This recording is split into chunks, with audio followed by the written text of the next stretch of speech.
Hi guys! Welcome again sa aking YouTube channel. So for today's video, isi-share ko sa inyo guys yung pagdating ng aking visa. Yun guys! Sobrang saya ko kasi yun nga, finally dumating na yung aking visa. Pero napakabilis guys. Alam nyo diba, nag-apply ako ng July 25. Ako nag-start mag-apply sa Maris Agency. So, yung sabi kasi ng broker ko, urgent daw ako. Urgent kasi ako guys. Kaya minadali talaga yung aking mga papers. July 25 na nagkaroon ako ng employer. Oo, na-accept ko, na-hire ako guys sa second interview ko. Tapos, pinareport na ako ng agency July 31. So, nasa province ako noon. Nasa Antique ako. So, nagbiyahe pa ako. Ano ba tong video ko? Nagbiyahe ako nun guys. Umalis ako sa probinsya July 29. Bumiyahe na ako kasi 24 hours yan papunta dito sa Maynila. So, dumating ako dito ng July 30 dito sa Maynila. Tapos, nag-report ako sa agency kinabukasan, July 31. So, pag-report ko, nagdala na ako guys ng down payment kasi sabi magdala daw ako ng 6.5, di ba? Yun yung binayaran ko, yung processing fee nila at saka yung medical. Pagka-report ko guys, nag-sign na ako ng contract. O di ba ang bilis? Meron na agad ako kontrata. Nag-sign na ako ng contract. Tapos nag-medical na ako guys. Nag-medical na ako kaagad nun. And then pagkatapos niyan, after 1 week, August 7, 8, 9, pina-OWA na nila ako guys. OWA, PIDOS. Ayan.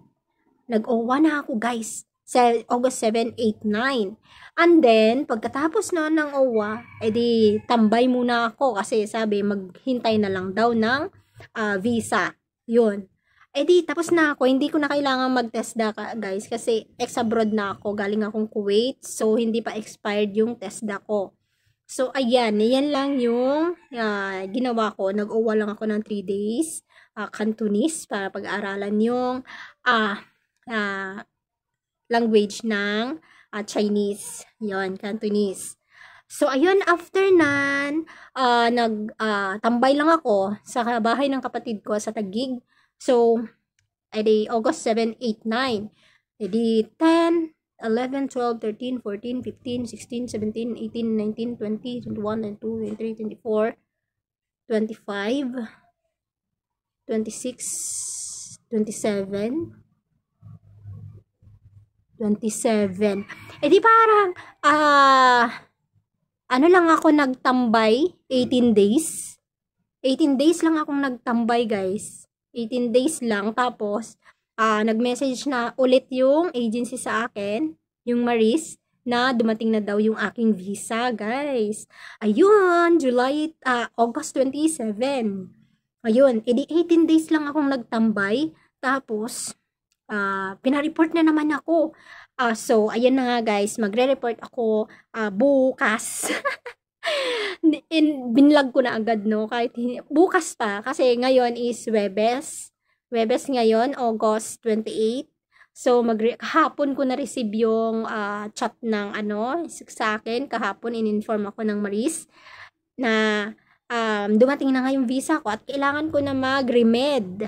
Mag-remed na ako guys. So, ulit na ako ng medical at magbabayad ako ng balance ko sa agency. So, mayroon pa akong balance doon na bali 10,000 pesos. So, magre-remed ako tapos magbabayad ng 10K. So, yun guys.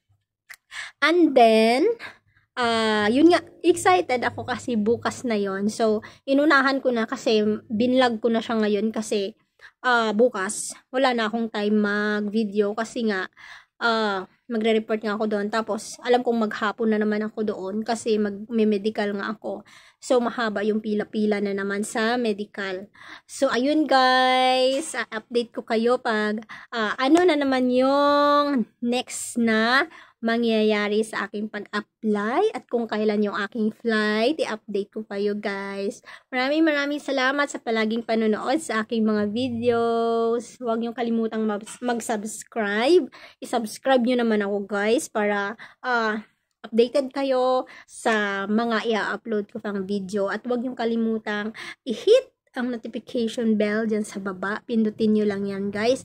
Para every time na may i-upload akong video, magno-notify yon sa inyo. Ayan, maraming salamat sa panonood. Sana may napulot kayong aral dito sa aking video. Maraming salamat. God bless sa atin.